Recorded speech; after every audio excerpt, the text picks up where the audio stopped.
Get out, we want our space.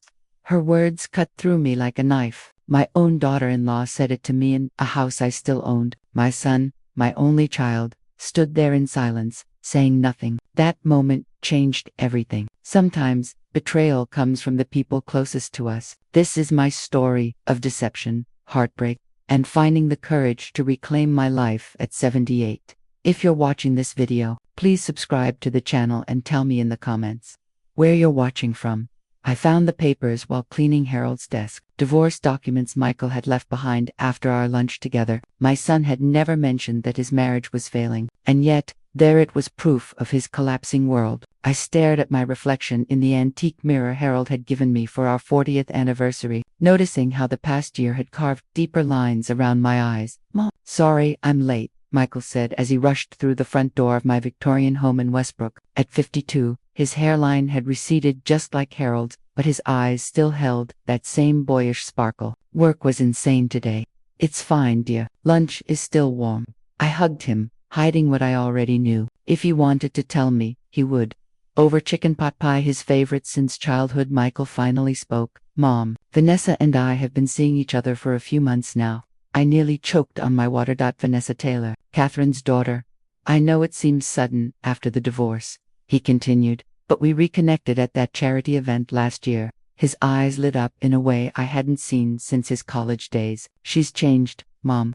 I remembered Vanessa as a child, beautiful, but entitled, always demanding attention. Catherine had always made excuses for her daughter's behavior. Now, in her late 40s, Vanessa had already been through 2 marriages. "I'm happy if you're happy," I said, even though it was a lie, because that's what mothers do. 3 months later, they were engaged. 6 months after that, I was hosting their engagement dinner in my dining room, watching Vanessa stroll through my home, eyeing my antiques like they were items at an auction. "This chandelier must be worth a fortune," she said, staring up at the crystal fixture Harold had installed himself. "It's not about the value," I replied. "It's about the memories." After dinner, Michael pulled me aside. "Mom, I need to tell you something. We've been looking at apartments, but with the economy and my investments tanking, he couldn't meet my eyes." "What is it, Michael?" "We're struggling financially. I lost almost everything in that tech crash." Before I could respond, Vanessa appeared, looping her arm through my son's. "Your mother doesn't need to worry about our problems." That night, lying awake and thinking about Michael's situation, I made a decision that would change everything. Harold and I owned several investment properties from his years as a successful corporate attorney. The colonial house on Maple Street was sitting empty. The next morning, I called Michael. "I have a solution for your housing situation," I said. "The colonial on Maple Street. You and Vanessa can live there as long as you need." His voice trembled. "Mom, we couldn't. I insist. The property is just sitting there." I paused, choosing my words carefully. "I'll keep it in my name since it's part of my retirement plan, but it's yours to live in." Later that day, when we met at the property, I handed Michael the keys. Vanessa walked through the house, her perfectly manicured finger gliding along the original woodwork. "It's old-fashioned," she said with a thin smile, "but we can work with it." Michael hugged me tightly. "Thank you, Mom. We won't forget this." As I drove home, a strange heaviness settled in my chest. I told myself it was just empty nest syndrome. Even though my son had moved out decades ago, I had no idea I had just handed over the keys to what would become my prison of guilt, manipulation, and betrayal. It started with unanswered phone calls. I would leave messages for Michael, and days would pass before he called back. When I invited them for Sunday dinner, a family tradition for decades, there was always an excuse. Work commitments, prior plans, Vanessa not feeling well. I kept a small, leather-bound journal, a habit I picked up during my years as a school principal. Tuesday, called Michael about dinner this weekend. Vanessa answered, said they were busy. Thursday, left another message. No response yet. I wasn't keeping score. I was trying to convince myself I wasn't imagining the growing distance. One Wednesday afternoon, I prepared Michael's favorite lasagna and drove to their house, my house. Technically, I rang the doorbell, balancing the still warm dish in my hands, and waited. Vanessa answered the door, her smile faltering the moment she saw me standing there. "Eleanor, this is unexpected," she said, opening the door reluctantly. "I thought you might enjoy a home-cooked meal," I replied as I stepped inside. The house felt different. The antique side table that once sat in the entryway was gone. replaced by a sleek, modern console that clashed with the colonial architecture. Michael came out of his home office, surprise written all over his face. "Mom, we weren't expecting you. I was in the neighborhood and thought you might like some lasagna," I said. My voice sounded unnaturally cheerful, even to my own ears. "That's thoughtful," Vanessa said, taking the dish from my hands with a forced smile. "We actually just ordered takeout, but we can save this for tomorrow." I followed them into the kitchen, noticing more changes. The vintage cabinet pulls had been replaced with stainless steel handles, and the warm cream-colored walls were now stark white. Michael excused himself to finish an email, and that's when I heard Vanessa's voice in the hallway. She was whispering, but her words carried clearly into the kitchen. "I can't believe she just showed up again. Can't we just tell her to call before coming over? It's like we have no privacy anymore." The wooden spoon slipped from my hand and clattered against the porcelain cup as I stirred my tea. I set it down carefully, my hands suddenly unsteady. Michael's voice followed, hushed but audible. "She's just being helpful. You know how she is." "It's suffocating," Vanessa snapped. "Michael, your mother needs to understand boundaries." I quietly picked up my purse and car keys. When they came back into the kitchen, I was already heading for the door. "I should get going," I said, avoiding their eyes. "Enjoy the lasagna." "Mom, you don't have to leave," Michael said, but the relief in his voice was unmistakable. On the drive home, tears blurred my vision. I understood that they needed space, privacy as newlyweds, but I never expected to feel like an intruder in a house I owned, bringing food I had lovingly prepared. That evening, I sat alone at my dining table, pushing food around my plate, unable to eat. The phone rang. It was Catherine, Vanessa's mother and my friend of over 50 years. "Eleanor, how are you? We haven't spoken in weeks." I thought about telling her what I'd overheard, but loyalty to Michael stopped me. "I'm fine," I said, just adjusting to Michael being married again. "Vanessa seems so happy," Catherine gushed. "She says the house is absolutely perfect." I nodded, forgetting she couldn't see me. "Yes, it's a lovely home." After we hung up, I opened my journal and wrote a new entry. "Remember, they need their space. Call first next time." But the words felt like a surrender to something I couldn't quite name yet. Spring turned into summer, and my relationship with Michael continued to wither like flowers left unwatered. Our weekly phone calls became monthly. His visits, once as reliable as clockwork, grew reracations to be celebrated when they happened. When we did spend time together, I noticed a troubling pattern. Vanessa dominated every conversation, often cutting me off mid-sentence. "So, I've been volunteering at the literacy center downtown," I began during one of our rare meals. "Speaking of downtown," Vanessa interrupted, "Michael and I went to the most amazing modern art exhibition last weekend. You probably wouldn't have enjoyed it, Eleanor." "Very avant-garde," Michael nodded, avoiding my eyes. The son who once asked for my opinion on everything from college essays to career choices now seemed unable to form a thought without his wife's approval. November arrived, bringing Thanksgiving with it. I spent days preparing. I polished the silver that had been in Harold's family for generations, set the table with my finest china, and cooked all of Michael's favorite dishes. They arrived an hour late. Vanessa swept in, wearing a designer outfit that felt excessive for a family dinner, her eyes scanning my home critically. "This place is exactly the same," she said, running a finger along the mahogany sideboard. "Don't you ever think about updating, Eleanor? All these antiques make it feel like a museum." I forced a smile. I find comfort in familiar things. During dinner, Vanessa held court talking about their social circle. People I'd never met, events I hadn't been invited to. As I served pumpkin pie Harold's recipe, she set down her fork and looked directly at me. "Frankly, Eleanor, a house this size for someone your age seems dangerous and wasteful." The room went silent. Even the grandfather clock in the hallway seemed to pause. "I managed just fine," I said, my voice steady despite the tight knot in my throat.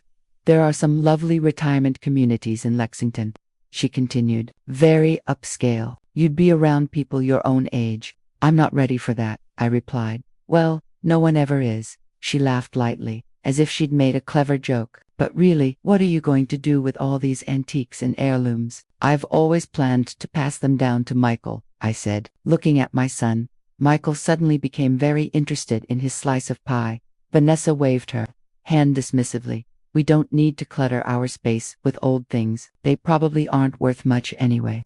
Michael cleared his throat but said nothing. He didn't defend the family treasures he once admired, and he didn't defend the mother who had carefully preserved them for him. After they left, I noticed my grandmother's diamond brooch was missing from the display cabinet in the living room. It had been there that morning when I dusted. I searched everywhere, telling myself I must have moved it, refusing to consider any other explanation. That night, I wrote in my journal, "Missing diamond brooch." Also missing the son, who once would have helped me look for it. My 79th birthday dawned bright and clear. I made coffee and checked my phone, expecting at the very least a message from Michael. There was nothing. By noon, calls came in from several friends, including Patricia, my former colleague. Still nothing from my only child.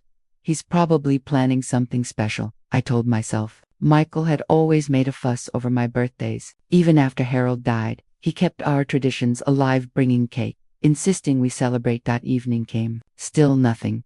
Disappointment gave way to determination. I baked my own birthday cake lemon with buttercream frosting, just the way Harold used to make it, and put on my favorite blue dress. I refused to let Michael's forgetfulness ruin my day. I drove to their house, my house, with the cake resting carefully on the passenger seat. As I turned onto Maple Street, I noticed several cars parked outside. Lights glowed from every window, and music drifted into the night air. Confused, I walked up to the front door and rang the bell. The laughter inside stopped instantly. Footsteps approached. Michael opened the door, his face shifting from festive to horrified in a heartbeat. "What are you doing here?" I stood frozen, the cake suddenly heavy in my hands. Behind him, I could see the dining table set for a dinner party, champagne glasses sparkling beneath the chandelier. "It's my birthday," I said. The words sounded small, embarrassing. Vanessa appeared beside him, a glass in her hand. "Elena, what a surprise," she said, her voice artificially bright. "Oh dear, is it your birthday? We had no idea." Through the doorway, I spotted Catherine among the guests. Her face showed a mix of pity and discomfort. Our eyes met for a moment before she looked away. "We're celebrating Michael's promotion," Vanessa continued. "If only you'd called first, we could have included you." Michael at least looked ashamed. "Mom, I'm so sorry. With everything going on at work, I completely forgot." I handed him the cake, forcing a smile that felt like it might crack my face. "It's nothing. Enjoy your celebration. Congratulations on the promotion. Won't you come in?" Michael asked, though his tone suggested he hoped I wouldn't. No, I don't want to intrude on your party. I just thought." My voice faded. What had I thought? That my son would remember the day I gave birth to him, that I mattered enough for a phone call. "Another time then," Vanessa said, already closing the door. "Happy birthday, Eleanor." I drove home slowly, tears blurring the road ahead. At a stoplight, I caught my reflection in the rearview mirror. Old woman, alone on her birthday. Harold would have been heartbroken to see me like this. My strong, principled husband who had taught Michael about respect, about family. At home, I sat in the dark. No candles to blow out, no wishes to make. Off my phone buzzed with a text from Michael. "So sorry about tonight. Mom, let's have dinner next week to celebrate your birthday. Love you." I didn't reply. Instead, I opened my journal and wrote, "Today I turned 79. Today I realized that in my son's new life, there is no room for his mother." That was when the tears came, not quiet or graceful, but deep, wrenching sobs that left me gasping. I cried for the little boy who once made me birthday cards covered in crayon hearts, for the young man who drove 4 hours from college just to surprise me, and for the middle-aged stranger who had forgotten me entirely. 2 months passed slowly. Following Vanessa's rules, I called ahead to schedule a visit, clutching the health insurance documents Michael had requested. Each ring of the phone tightened the knot in my stomach. "Eleanor," Vanessa answered, her voice cool and businesslike. "Yes, tomorrow at 2 will be fine." The next day I arrived exactly on time. The documents were neatly arranged in my leather portfolio, a gift from Harold on our 30th anniversary.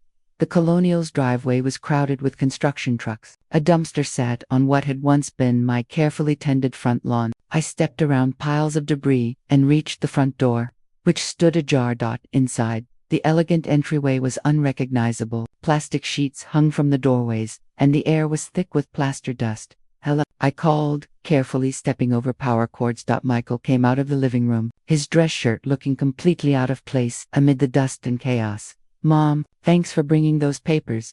What's happening here?" I asked, struggling to keep the alarm out of my voice. Just some renovations, he said vaguely. Vanessa's in the back. Come on through. I followed him deeper into the house, my heart sinking with every step. The original hardwood floors were being ripped up and replaced with modern tile. The crown molding Harold and I had painstakingly restored was gone, entirely, but it was the bay window that stopped me cold. Workers were carefully removing the stained glass panels, rich blues, and warm ambers that had cast light across the room for more than a century. Michael, what are they doing with the stained glass? My voice came out barely above a whisper, before he could answer. Vanessa appeared, wearing a hard hat like it was a fashion accessory. Eleanor, perfect timing, she said brightly. What do you think of our modernization project? I searched for words that wouldn't fully reveal my horror. It's quite a change. We're bringing this old place into the 21st century, she said proudly. Those dated stained glass windows are the first to go. But those windows are why Harold and I fell in love with this house, I said, watching as a worker leaned one of the priceless panels casually against a wall. They're irreplaceable architectural elements. This house is on the historic register because of features like that. Vanessa's smile hardened. You said we could live here however we wanted. I said you could live here, I corrected, finding my voice at last. Not destroy historically protected features. Is there a problem? A man in a suit asked as he approached us, clipboard in hand. No problem, Vanessa said quickly. My mother-in-law is just surprised by the changes. Actually, I said, straightening my shoulders, I'd like to know whether the proper permits were obtained for altering a historically protected property. The contractor looked confused. Mrs. Wilson, I was told you approved all of this. I approved nothing, I said, turning to Michael, who suddenly found his shoes fascinating. Vanessa's face flushed red. You gave us this house. I allowed you to live in this house, I said calmly. The deed is still in my name. That means legally, my approval is required for structural changes. That's it, Vanessa snapped, her composure evaporating. We always knew there were strings attached. This is exactly why we never invite you over. Get out. We want our space. The contractor quietly stepped back. Michael finally looked up, not at Vanessa, but at me. I think it's better if you go, Mom, he said softly. We'll talk later. I handed him the insurance documents and walked out, my legs shaking with every step. Sitting in my car, I realized my hands were trembling not from fear or sadness, but from rage, pure, cleansing anger. As I gripped the steering wheel, a clarity I hadn't felt in months settled over me. This wasn't about a house or stained glass windows. This was about respect, about boundaries that had been crossed for far too long. I started the engine. My decision was already made. The time for turning the other cheek was over. Eleanor, you need to check your financial statements, Patricia said, handing me a cup of tea. We sat in her sunlit kitchen, the one place I felt safe enough to completely fall apart. After leaving Michael and Vanessa's, I had driven straight to her house. My friend of 40 years, former colleague, and retired attorney listened without interrupting as I told her everything: the growing distance, my forgotten birthday, and finally, the confrontation over the renovations. This isn't just about them being rude, Patricia said, her legal mind already working. Something doesn't add up. Renovations like the ones you described would cost a fortune. Where is that money coming from? She asked carefully. If Michael claimed they were struggling financially, the question hung between us, unthinkable, yet impossible to ignore. The next morning, I called Mr. Reynolds, my accountant, since Harold's death. His response was immediate and unsettling. I've been trying to reach you for months, Mrs. Wilson. 2 hours later, I sat across from him as he spread documents across his desk. We've flagged several instances of unusual activity, he said, pointing to highlighted entries. I sent multiple notices to your home address. When you didn't respond, I assumed the banks had resolved them directly with you. My stomach clenched. I never received any notices. He nodded grimly. That's what I was afraid of. What followed was a slow, methodical uncovering of horror. Credit cards I had never applied for opened in my name. Small withdrawals, $200 here, $500 there from multiple accounts over 18 months. More than $65,000 gone. The pattern, Mr. Reynolds said quietly, is very telling. Mr. Reynolds spoke gently as he turned his monitor toward me, showing a calendar where he had mapped out the transactions. Most of the withdrawals happened within 24 hours of visits from your son and his wife.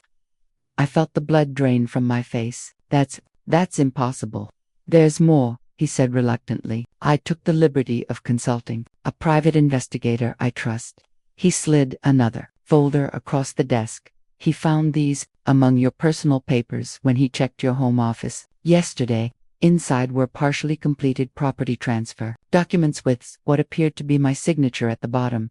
Never signed these, I whispered, staring at the careful forgery. The investigator felt you should know immediately, Mr. Reynolds said, his voice gentle but firm. Do you recall your son asking you to sign anything recently? A memory surfaced.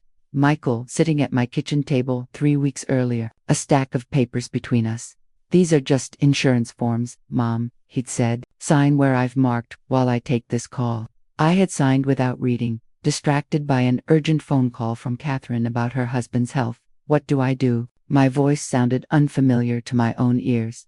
First, we secure your assets, Mr. Reynolds said decisively. Then, we document everything. After that, you'll need to decide whether you want to pursue criminal charges against my only child. The words felt like they belonged to someone else's nightmare. As Mr. Reynolds explained security measures, another thought surfaced through the shock. Harold would have been heartbroken but not surprised. He had always worried about Michael's lack of financial discipline, about how easily he was influenced by stronger personalities.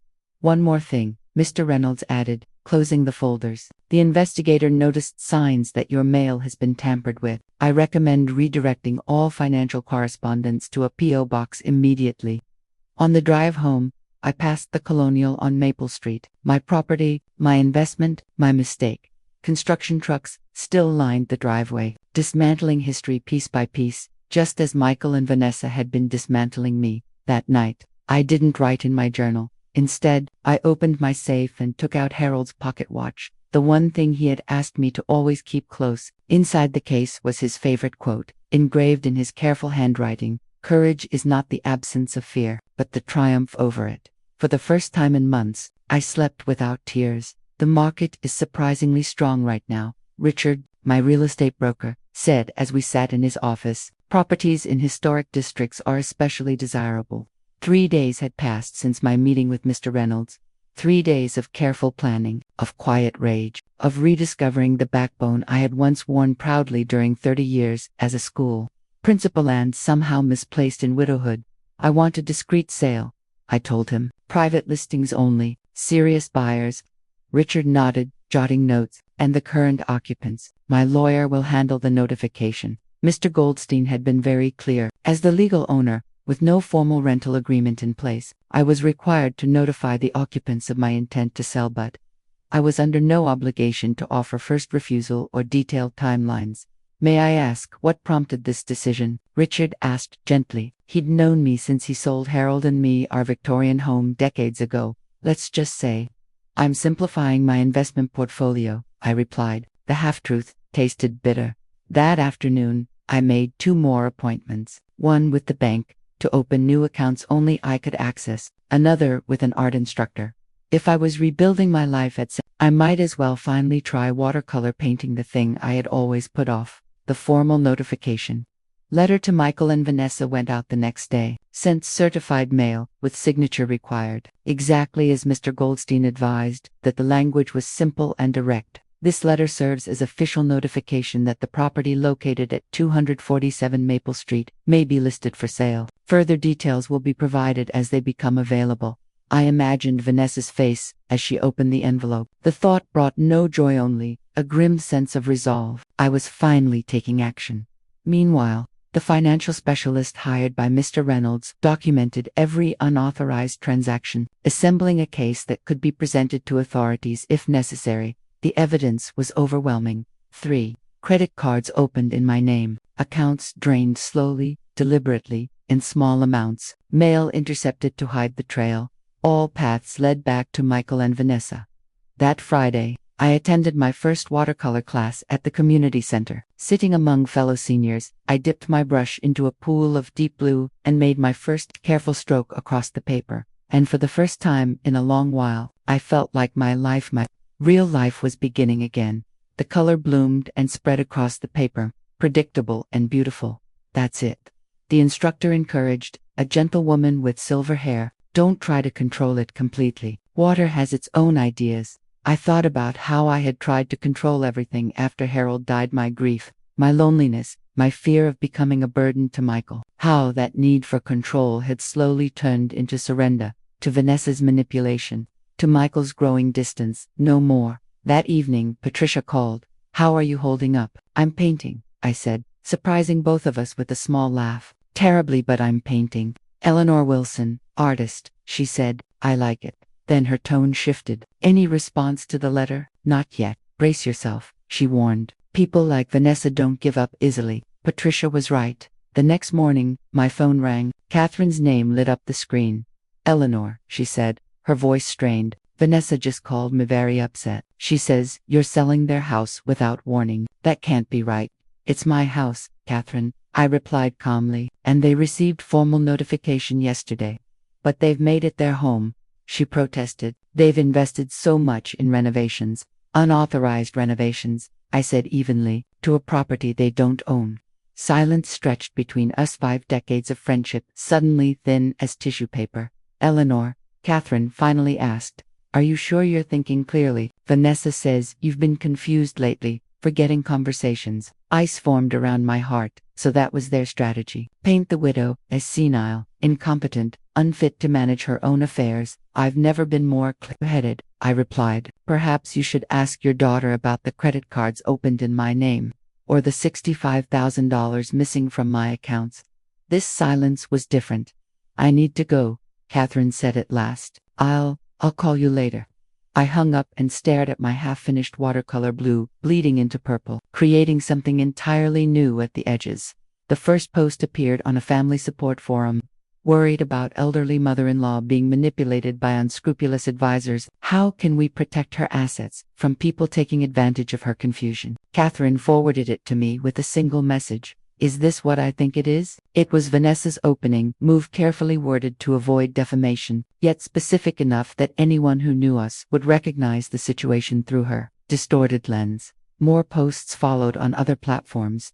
In Vanessa's version, I was a confused, elderly woman being coerced by financial vultures into selling property out from under her loving family. Michael was cast as the devoted son, struggling to protect his vulnerable mother while respecting her independence.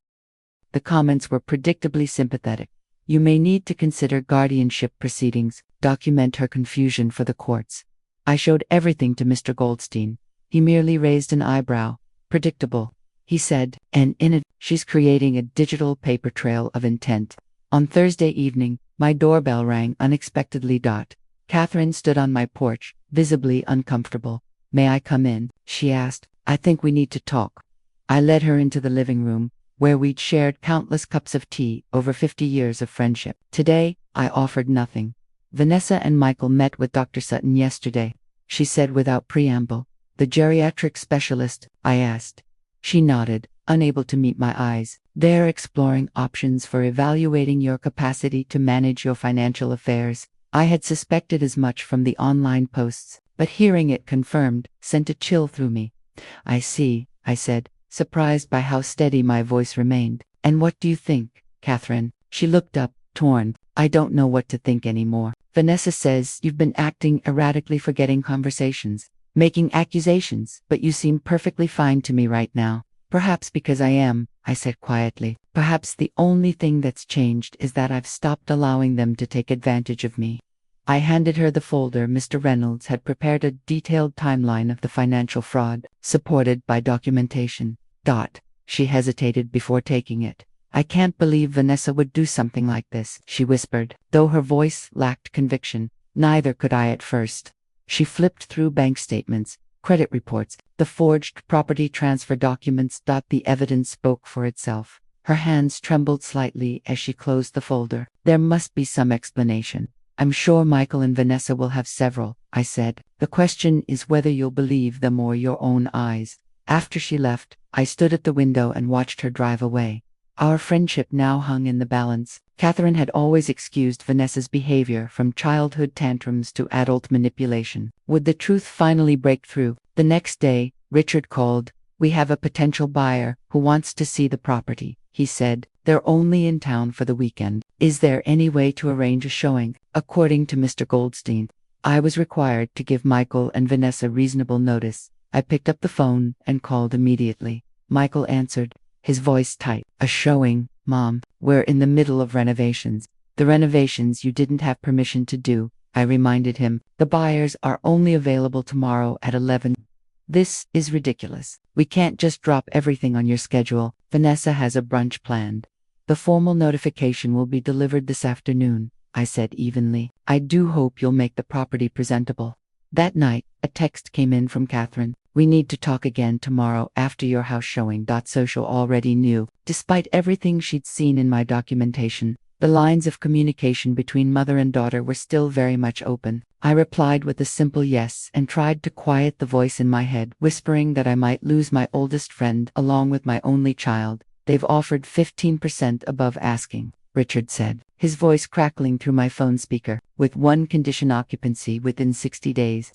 2 months had passed since the first showing. 3 serious buyers had toured the property, and every time Michael and Vanessa made it as uncomfortable as possible. They pointed out structural problems that didn't exist, mentioned neighborhood crime that had never happened, and left personal items scattered around to give the impression of permanent occupancy. Still, the Colonial's elegant bones and historic pedigree attracted a retired couple from Chicago art collectors who saw past the half-finished modern renovations to the home's real potential. It's an excellent offer in this market, Richard continued. Shall I accept? I glanced at the calendar on my kitchen wall. 60 days meant Michael and Vanessa would need to leave by mid-summer heat, moving trucks, the indignity of being forced out. I imagined Vanessa's fury, Michael's resentment. Accept it, I said decisively. Have Mr. Goldstein prepare the formal notice for the current occupants.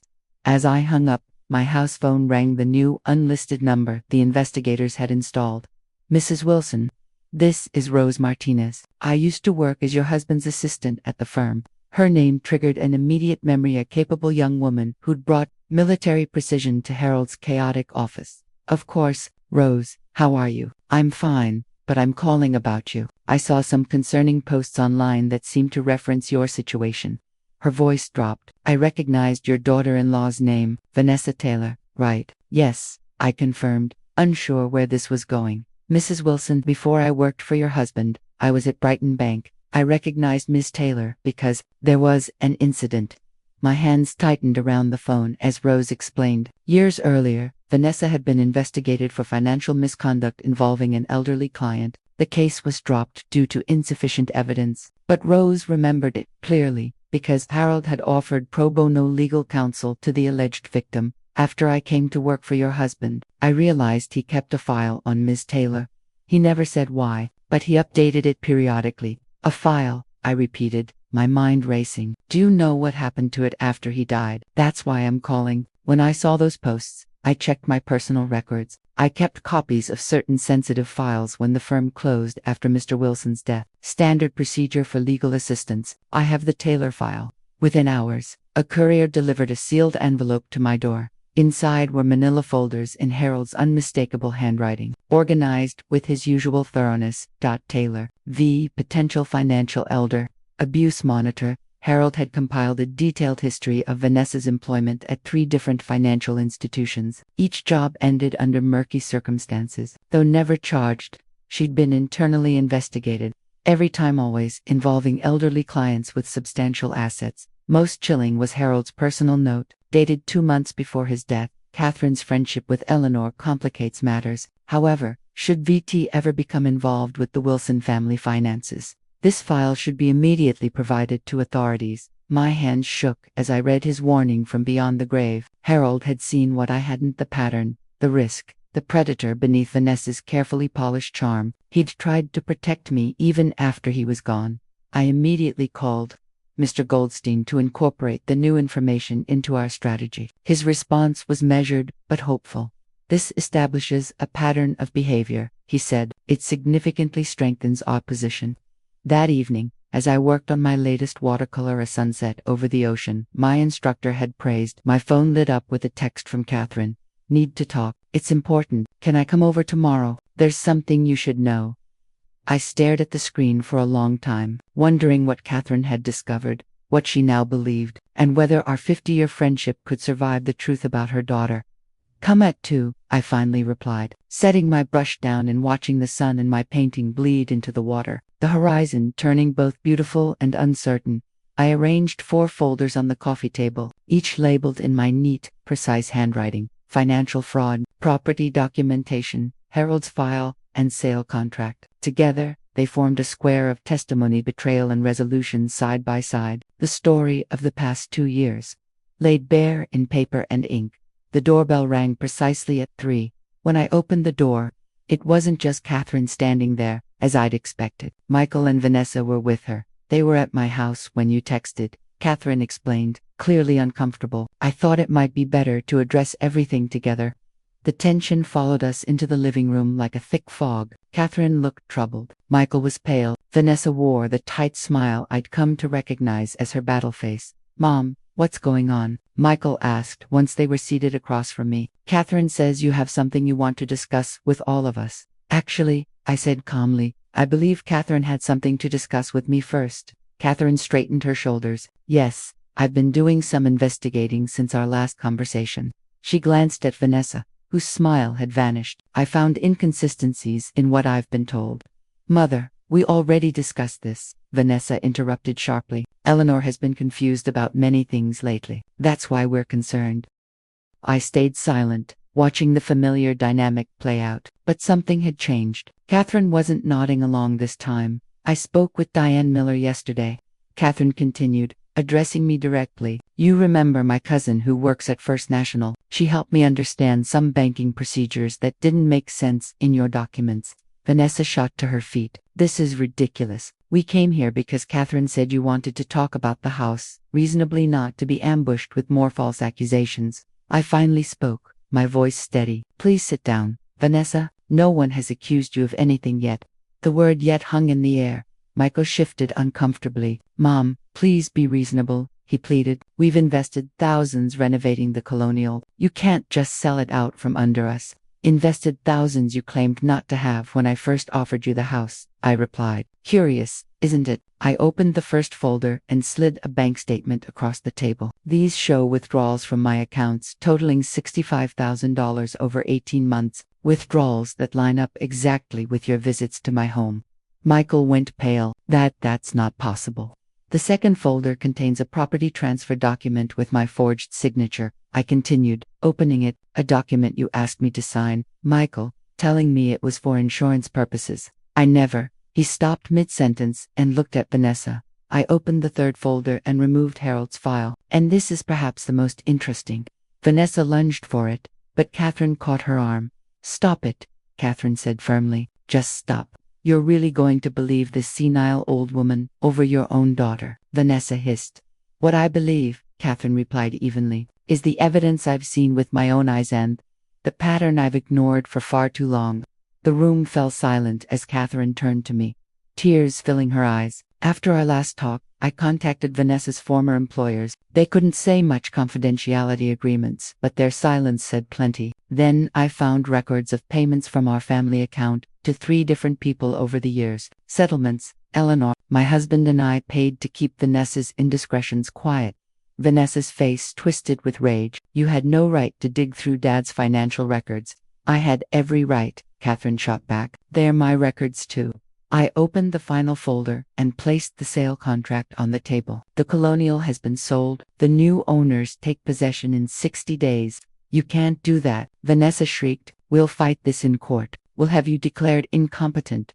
With what evidence? I asked quietly. The testimony of a woman with a documented history of financial elder abuse, or my confused son, who can't explain how the renovations were funded or why his signature appears on credit card applications in my name. Michael stared at the documents spread before him, the color draining from his face. I didn't know, he whispered, looking at me with the eyes of the little boy I once raised. Mom, I swear I didn't know about the accounts.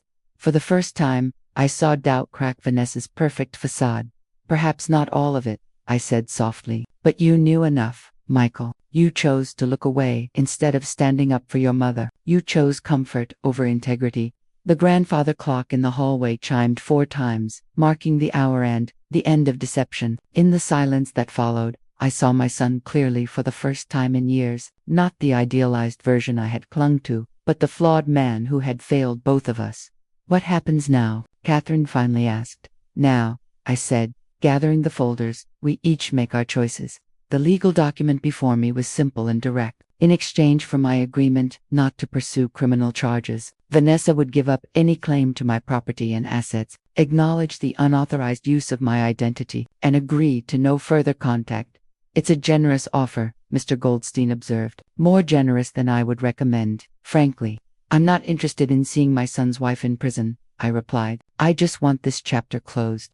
3 weeks had passed since the confrontation in my living room. 3 weeks of careful negotiations handled through attorneys, of long, honest conversations with Catherine as we rebuilt our friendship on truth instead of blind loyalty, and of complete silence from Michael. The day after the confrontation, Michael moved out of the Colonial and into a small apartment downtown. His divorce filing made the local papers a minor scandal in our social circle, but nothing compared to what would have followed if I had pressed charges. I signed my name on the agreement, watching as Mr. Goldstein's assistant notarized it. After months of turmoil, the act itself felt almost anticlimactic. Still, as I set down the pen, I felt something unexpected lightness.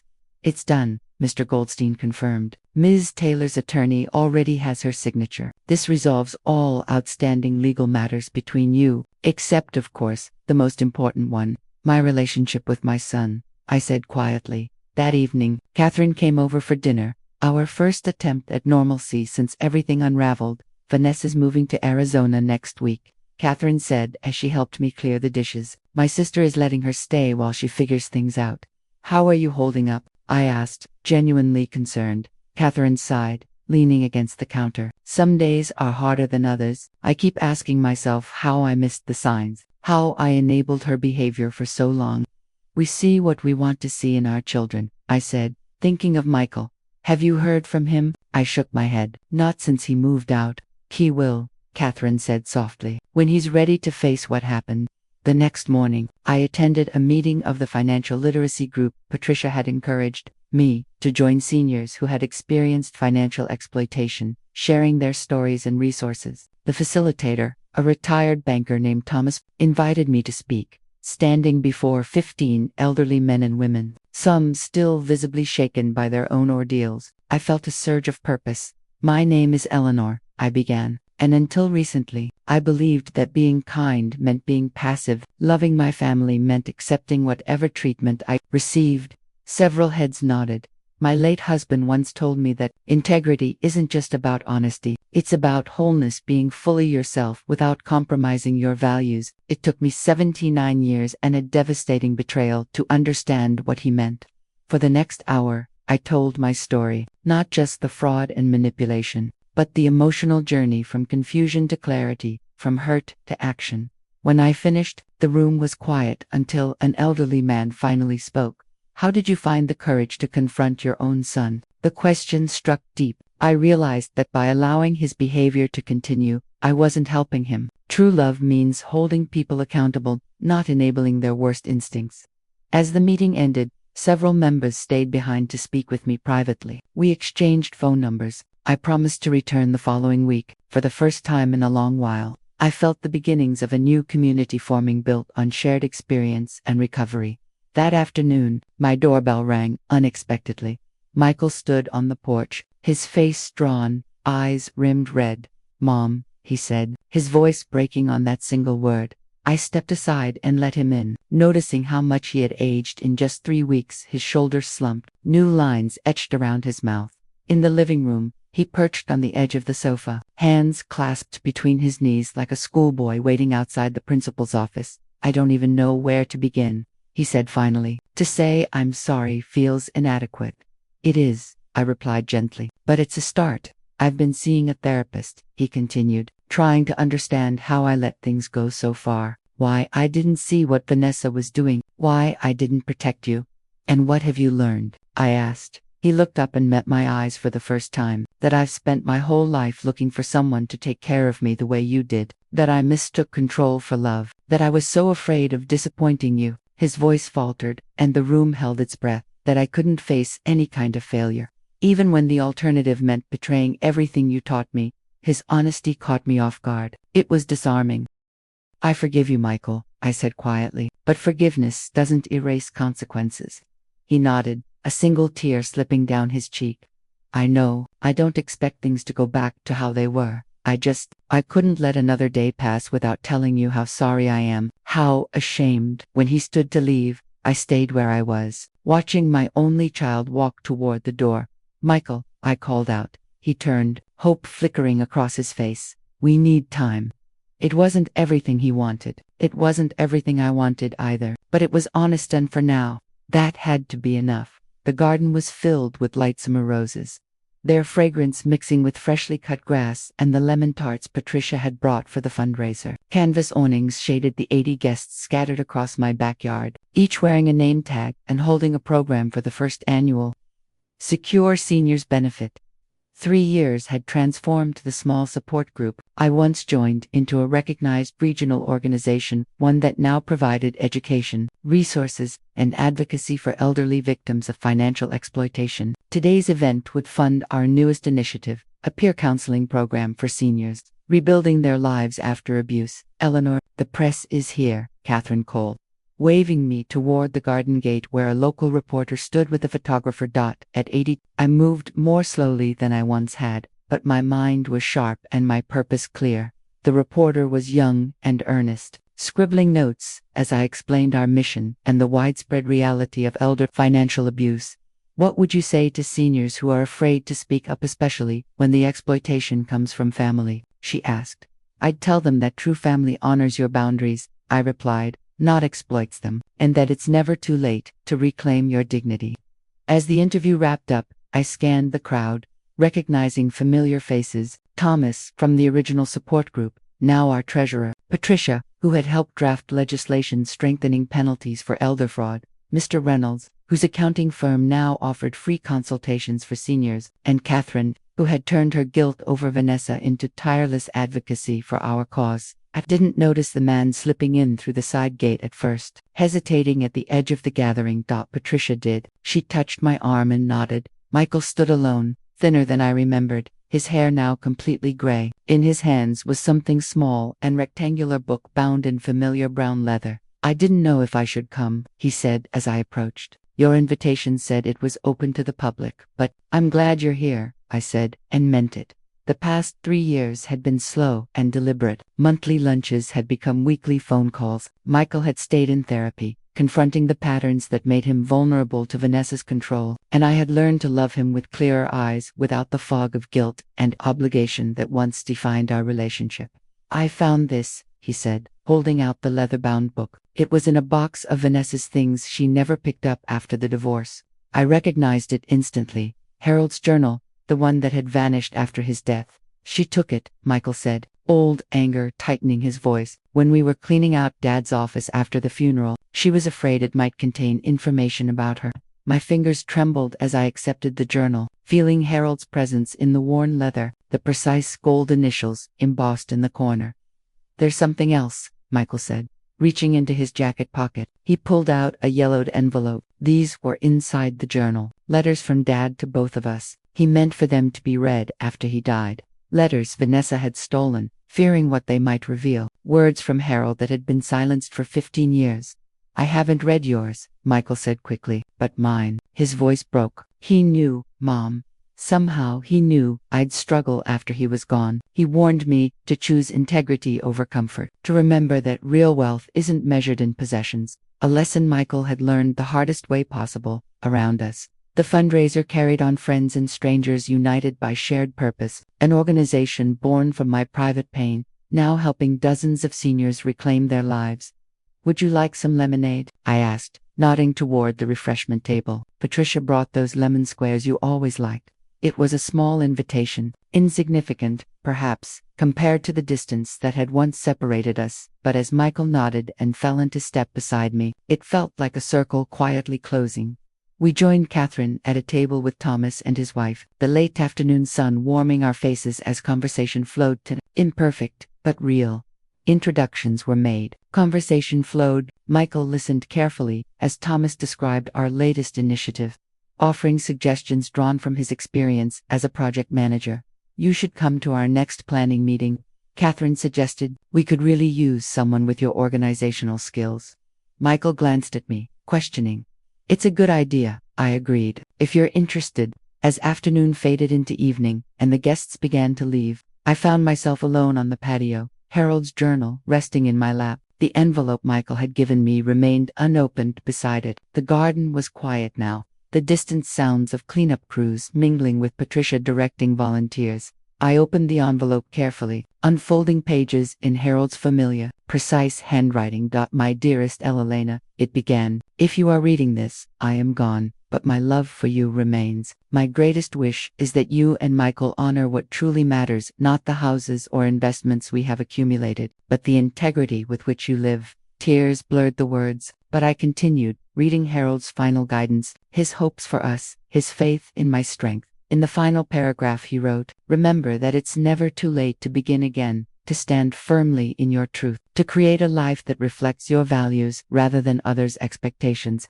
I closed the letter as the setting sun cast long shadows across the garden. Harold had been right, as he so often was. It wasn't too late, not at 79, when I had finally stood up for myself, and not at 82, as I helped others do the same. Mom, Michael's voice called from the patio door. Need any help with these last tables? That would be nice, I said, tucking the letter into the journal and rising to stand beside my son. As we worked together in companionable silence, I thought about the long journey that had brought us here, the betrayal and pain, yes, but also the clarity and purpose that had emerged from it. I thought of the colonial house, now lovingly restored by its new owners, who had reinstalled vintage stained glass windows similar to the originals. I thought of Vanessa, who, according to Catherine, was working at a resort in Arizona, still searching for shortcuts to security. Mostly, I thought about the words I now shared with every senior who came to our organization seeking help. Life is too long to carry resentment, and too short to waste on people who don't recognize your worth. It had taken me 82 years to fully understand that truth, but, as Harold would say, better late than never. Thanks for listening. Don't forget to subscribe, and feel free to share your story in the comments. Your voice matters.